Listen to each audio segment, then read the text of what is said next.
Welcome to CR International School online classes. Hello students, how are you? Hope you are fine. बेटा हमारा chapter number 2 चल रहा था geography का, land soil water natural vegetation and wild life. हम इसमें से लैंड सॉइल वाटर के बारे में पढ़ चुके थे और कल हमने कुछ टॉपिक नेचुरल वेजिटेशन का भी पढ़ा था।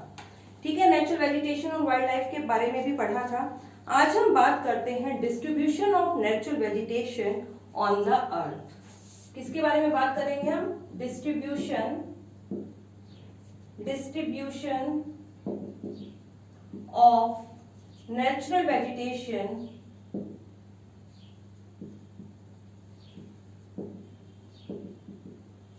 On the earth.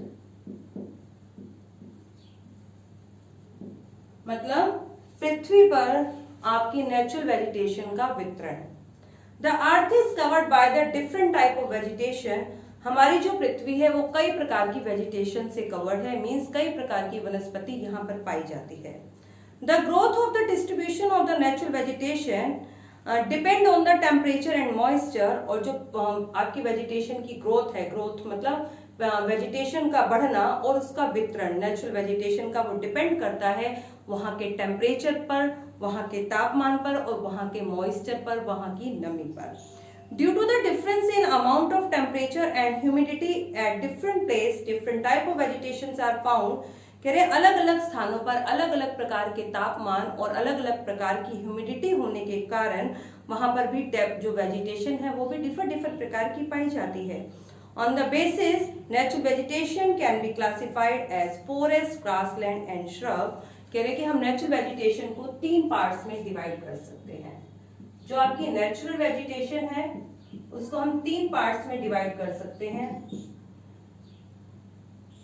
वो कौन कौन से हैं देखिए। सबसे पहले है आपकी फॉरेस्ट। फॉरेस्ट मीन्स आपका जो जंगल का पार्ट है, वन है। सेकंड है आपकी ग्रासलैंड, मीन्स जो आपके घास के मैदान है वो। और थर्ड है आपके श्रब्स, मीन्स जो आपकी झाड़ियां हैं वो।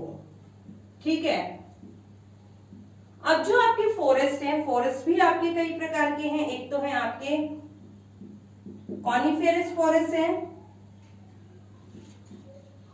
कॉनिफेरस फॉरेस्ट है जो आपके मीन्स जो आपके शंकुधारी पेड़ हैं। ठीक है, और दूसरे हैं आपके ब्रॉड लीव्स यानी कि चौड़ी पत्तियों वाले, ब्रॉड लीव्स। ठीक है, इसमें ब्रॉड लीव के अंदर भी आपके कई पार्ट के आ जाते हैं, जैसे कि आपकी एवरग्रीन, ठीक है, आपके डेसिडियस जिन्हें हम मानसून फॉरेस्ट भी बोलते हैं, डेसिडियस फॉरेस्ट आ गए आपके। इसके अलावा आपके थॉर्न कांटेदार वाले आ गए और इसके अलावा आपके मैनग्रोव भी आ जाते हैं इसमें। ये सब आपके ब्रॉड लीव्स वाले हैं। और जो आपकी ग्रासलैंड है, ग्रासलैंड आपके टेम्परेट भी हैं और आपके टेम्परेट ग्रासलैंड भी हैं और आपके ट्रॉपिकल ग्रासलैंड भी हैं। श्रब्स हैं, श्रब्स जो है झाड़ियां हैं आपकी डेजर्ट पार्ट में भी मिलती हैं। ठीक है, डेजर्ट वेजिटेशन भी है ये आपकी। और इसके साथ साथ ये आपकी टुंड्रा वेजिटेशन भी है। टुंड्रा कहां पर होती है बेटा? जहां पर बर्फ ही बर्फ होती है। ठीक है, ये हो गई आपकी टुंड्रा वेजिटेशन। देखिए, नेचुरल वेजिटेशन को हमने डिवाइड किया फॉरेस्ट, ग्रासलैंड एंड श्रब में। फॉरेस्ट को हमने कॉनिफेरस, शंकुधारी वन और ब्रॉड लीव यानी कि चौड़े पत्ते वाले। जो चौड़े पत्ते वाले हैं वो एवरग्रीन सदाबहार वन है, डेसिडियस आपके मानसून फॉरेस्ट है, थॉर्न कांटेदार झाड़ियां हैं और आपके मैनग्रोव फॉरेस्ट हैं। ग्रासलैंड घास के मैदान है और जो श्रब्स हैं वो आपके डेजर्ट वेजिटेशन मतलब जो आपके रेगिस्तान में पाए जाते हैं वो, और टुंड्रा जो आपकी टुंड्रा यानी कि बर्फीले क्षेत्रों में पाए जाते हैं वो। ठीक है, forest of a particular type can be identified on the basis of geographical location, climatic condition and the composition of plant species। Forest in India have a wide variety of plant species। कह रहे हैं forest जो है particularly अगर हमने identify करें उनकी तो वहां पर देखा जाता है वहां की ज्योग्राफिकल लोकेशन कैसी है, वहां की क्लाइमेटिक कंडीशन कैसी है और वहां पर किस किस प्रकार की पेड़ों की प्रजातियां पाई जाती हैं। तो इंडिया में कई प्रकार की वैरायटी पाई जाती है प्लांट्स की। सबसे पहला है आपकी कॉनिफेरस फॉरेस्ट। जो ये आपकी कॉनिफेरस हैं, ये मीन्स ये निडल लिव्ड है, मतलब नुकीली पत्तियां होती हैं इन वनों के पेड़ों की। These grow in the mountainous regions, ये आपके पर्वतीय क्षेत्रों में पाए जाते हैं, where the temperature is low, जहां पर तापमान बहुत कम होता है। The size and the shapes of the trees are adapted of a climate of area, इन पेड़ों का साइज और इनका आकार इस प्रकार की क्लाइमेट के लिए सुटेबल है। The trees are tall, पेड़ बहुत लंबे होते हैं, and needle like leaves, और इनकी जो लीव्स हैं वो बहुत ही नुकीली होती हैं, एंड स्लोपिंग ब्रांचेस, और उनकी ब्रांच स्लोपिंग मतलब ढलान वाली होती हैं, which allow the snow slip on the branch, जिनके ऊपर से उनकी ब्रांचों से जो बर्फ है वो स्लिप हो जाती है, मतलब बर्फ जमती नहीं, बर्फ रुकती नहीं, स्लिप होकर उनसे नीचे गिर जाती है। सेकेंड है आपका ब्रॉड लीफ फॉरेस्ट, चौड़ी पत्तियों वाले जो वन हैं। These forests can further divide at the evergreen, deciduous, thorn forest and the mangrove forest, जैसा हमने यहाँ पर पढ़ा था। ठीक है, इनको हम 4 भागों में डिवाइड कर सकते हैं। सबसे पहला है आपका evergreen forest. These are found in the areas of heavy rainfall, ये भारी वर्षा वाले क्षेत्रों में पाए जाते हैं। हैविंग लॉन्ग मानसून पीरियड, जहां पर लंबा मानसून का पीरियड होता है, मतलब भारत में जो बारिश है मानसून के अनुसार होती है और जहां पर लंबा समय तक मानसून रहता है, ऐसे एरिया में ये वन पाए जाते हैं। They grow and remain green through out the year, ये लगभग पूरा साल ही ग्रो करते हैं और पूरा साल ही ग्रीन रहते हैं। बेटा यहाँ पर जो वर्षा है लगभग 200 सेंटीमीटर से भी अबव होती है। ये जो एरिया है रिसीव करते हैं ना रेनफॉल, 200 सेंटीमीटर से भी अबव होते हैं। मोहगनी, रोजवुड, इबोनी, कई टाइप के वृक्ष हैं जो यहाँ पर पाए जाते हैं और ये जो वन है बहुत ही डेंस होते हैं। सेकेंड है आपका डेसिडियस फॉरेस्ट, इसको हम मानसून फॉरेस्ट भी कहते हैं। These are found in the areas of moderate rainfall, ये ऐसे एरिया में होते हैं जहाँ पर मॉडरेट रेनफॉल होती है, मीन्स न वर्षा बहुत ज्यादा न वर्षा बहुत कम, मीन्स 100 से 200 सेंटीमीटर के बीच में बारिश यहाँ पर होती है।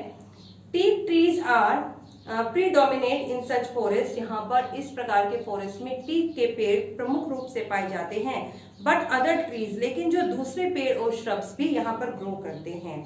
These trees shed their leaves in winter and summer month, ये जो पेड़ हैं गर्मियों और सर्दियों के मौसम में अपनी पत्तियों को गिरा देते हैं अपने में वाटर को कंजर्व करने के लिए। These forests frequently have thick undergrowth as light pretends to the ground, और ये जो पेड़ हैं have thick undergrowth, इनकी जो अंडरग्रोथ होती है ना, नीचे जमीन के नीचे जो इनकी ग्रोथ है वो काफी ज्यादा होती है और सूर्य का प्रकाश यहाँ पर ग्राउंड तक पहुंच जाता है। ठीक है बेटा, नेक्स्ट है हमारा थॉर्नी फॉरेस्ट, मीन्स कांटेदार one. These are found in semi arid areas, ये सेमी एरिड एरियाज में पाए जाते हैं, मीन्स जहाँ पर बारिश जो है बहुत ही कम होती है, एंड वाटर इज स्केयर, और जहाँ पर मतलब वाटर की कमी होती है। The trees are sparsely distributed and are spine, और यहाँ पर जो पेड़ हैं वो दूर दूर होते हैं और स्पाइनी मतलब कांटेदार होते हैं। Some of the trees have small leaves, और उनमें से कुछ पेड़ों की पत्तियां छोटी होती हैं, while other have thick leaves, जबकि कुछ की पत्तियां जो है मोटी होती हैं, with a waxy coated, और जिसके ऊपर एक वैक्स एक चिकना पदार्थ लगा होता है, which reduces transpiration, जिसके कारण उनमें से वाटर लॉस कम हो पाता है। Most of the plant have thorn which have reduced water loss, ज्यादातर जो प्लांट्स हैं उनमें कांटे होते हैं ताकि उनमें से पानी का लॉस कम हो पाए, एंड प्रोवाइड प्रोटेक्शन, और उसके साथ साथ वो उन्हें प्रोटेक्शन भी देते हैं, किससे? फ्रॉम हार्बीवोरस एनिमल, शाकाहारी एनिमल से, क्योंकि जो शाकाहारी एनिमल है वो प्लांट्स को खाते हैं, लेकिन इन प्लांट्स में कांटे होने के कारण हार्बीवोरस इन्हें नुकसान नहीं पहुंचाते। नेक्स्ट है आपका मैंग्रोव फॉरेस्ट, देख रहे हैं ना ये आप mangrove forest. These grow along the sea coast and the river delta, ये सी कोस्ट समुद्र तटीय प्रदेशों के साथ साथ उगते हैं और नदियों के डेल्टाई प्रदेशों में होते हैं। These plants are adapted to grow in a saline as well as fresh water, ये दोनों ही टाइप के पानी में हो सकते हैं। saline मीन्स लवण युक्त जो पानी है, जो खारा पानी है, और उसके साथ साथ जो फ्रेश पानी है। The trees grown in muddy areas, ये मडी एरियाज जो दलदली भूमि होती है, कीचड़ भरी जो जमीन होती है वहां पर होते हैं, एंड कवर्ड विद सिल्ट, और वो सिल्ट यानी बारीक मिट्टी से कवर होती है। These trees have breathing root, इसकी रूट ब्रीथिंग होती है, मीन्स ये रूट के द्वारा सांस लेते हैं, एंड emerging from bank, जो कि बैंक किनारों की तरफ होती है, जो कि इनकी श्वसन में इनकी मदद करती हैं।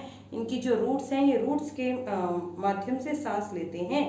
These trees protect the coast from the impact of the sea waves, और उसके साथ साथ ये वृक्ष समुद्र तटीय जो समुद्र These trees protect the coast, ये जो है तट को बचाते हैं, किससे? Impact of the sea waves, समुद्र से आने वाली तरंगों के प्रभाव से।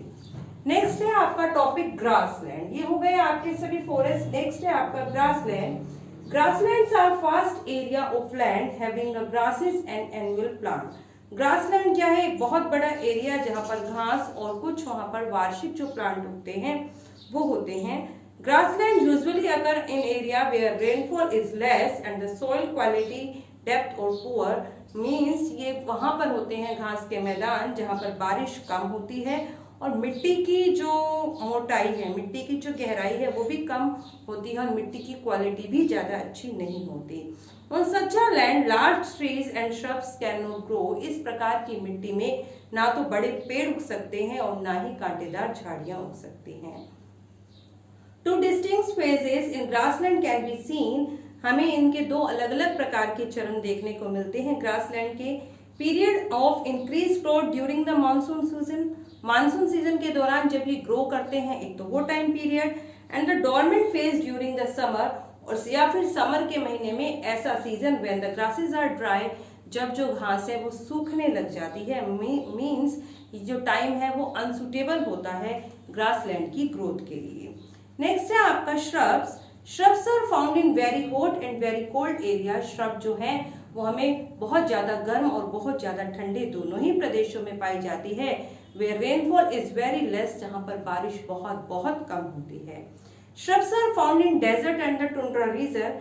श्रब्स हमें रेगिस्तानी इलाकों में और टुंड्रा प्रदेशों में मिलते हैं, which are very hot and very cold respectively. मतलब कि जो ये प्रदेश बहुत ठंडे या बहुत गर्म होते हैं। हॉट वर्ड आया है, रिस्पेक्टली मतलब क्रमशः, मतलब हॉट जो वर्ड आया है वो आपके डेजर्ट के लिए आया है और जो आपका कोल्ड आया है वो टुंड्रा रीजन के लिए आया है। फर्स्ट है जो desert vegetation. Dry and hot desert receive very less rainfall. जो शुष्क और गर्म रेगिस्तान होते हैं वो बहुत कम बारिश को प्राप्त करते हैं। Shrubs in deserts have deep root, और जो श्रब्स यहाँ पर होती हैं उनकी जो रूट्स होती हैं वो बहुत ही गहरी होती हैं। थिक बार्क, उनकी बार्क मोटी होती है, and thorny and wax leaf, और उनकी जो पत्तियां हैं वो नुकीली और उन पर एक चिकना पदार्थ होता है। Surface to reduce the loss of moisture by transpiration, ताकि ट्रांसपीरेशन के माध्यम के द्वारा उनमें मॉइस्चर बहुत कम लॉस हो पाए। Desert vegetation include cactus, thorny bushes, date palm etcetera. ये कुछ एग्जाम्पल्स हैं आपके जो आपके रेगिस्तानी वनस्पति हैं उसके क्या है, कांटेदार झाड़ियां हैं, डेट पाम, खजूर हो गए या फिर कैक्टई हो गया। नेक्स्ट है आपका टुंड्रा वेजिटेशन। टुंड्रा वेजिटेशन वहां होता है जहां जो एरिया स्नो से कवर होता है। Tundra vegetation is found mainly in the northern cold region where the temperature remain very low throughout the year. ऐसा लगभग भारत का जो उत्तरी हिस्सा है जहां पर पूरा वर्ष तापमान कम रहता है। These regions remain covered with snow throughout the year। ये जो रीजन है, ये जो क्षेत्र है पूरा साल बर्फ से ढके रहते हैं। But during a short summer, लेकिन जब गर्मियों का मौसम होता है बहुत कम समय ऐसा होता है व्हेन द स्नो मेल्ट, जब वहां पर बर्फ पिघलने लगती है, तब lichen, mosses and the small grass appear in this region. तो इस क्षेत्र में ये कुछ प्रकार की वनस्पति हमें नजर आने लगती है। Not all trees are found here. यहाँ पर कोई भी बड़े वृक्ष हमें नजर नहीं आते। The vegetation in these regions is very scanty, और वनस्पति की बहुत ज्यादा कमी होती है इस एरिया में। As the ground remain frozen for a long period, और जो पूरा ये क्षेत्र है बहुत लंबे समय तक बर्फ से ही ढका रहता है। तो बेटा आज हमने क्या पढ़ा, हमने नेचुरल वेजिटेशन के क्लासिफिकेशन के बारे में पढ़ा कि forest, grassland and shrubs 3 categories में हमने इन्हें डिवाइड किया और हमने इनके अलग अलग पार्ट्स को भी डिटेल में पढ़ा है। तो आप इनको एक बार अच्छे से रीड कर लीजिए बेटा। और आज मैं आपको पीडीएफ में कुछ क्वेश्चंस भी भेज रही हूँ इसके, तो वो क्वेश्चंस भी आपने करने हैं, जो आपके होमवर्क में मैं आपको एक लिंक भेज दूंगी। ओके।